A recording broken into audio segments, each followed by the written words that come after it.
તો આ સાથે મહત્વપૂર્ણ ચુકાદો આપવામાં આવ્યો, જેમાં 5 આરોપીને અંતિમ શ્વાસ સુધી સજા ફટકારવામાં આવી છે, એટલે કે આજીવન કેદની સજા આપવામાં આવી છે। તો આરોપીઓએ ઇમરાન ઇમુ સહિત 5 લોકોને સજા ફટકારવામાં આવી છે, જેમાં ગૃહમંત્રી હર્ષ સંઘવીએ ટ્વીટ કર્યું અને કહ્યું છે કે અમરેલીની બેટીને ન્યાય મળ્યો છે।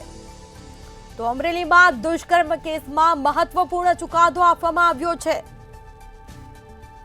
5 આરોપીને અંતિમ શ્વાસ સુધી સજા ફટકારવામાં આવી છે, આજીવન કેદ સુધી તેઓને સજા આપવામાં આવી છે।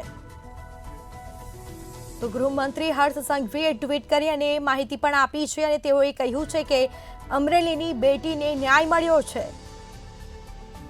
તો આરોપીઓ ઇમરાન ઇમુ સહિત 5 લોકોને સજા આપવામાં આવી છે, આજીવન કેદની સજા ફટકારવામાં આવી છે। મહત્વપૂર્ણ ચુકાદો સામે આવ્યો, જેમાં અમરેલીમાં દુષ્કર્મ કેસમાં મહત્વપૂર્ણ ચુકાદો સામે આવ્યો છે। 5 આરોપીને અંતિમ શ્વાસ સુધી સજા ફટકારવામાં આવી છે।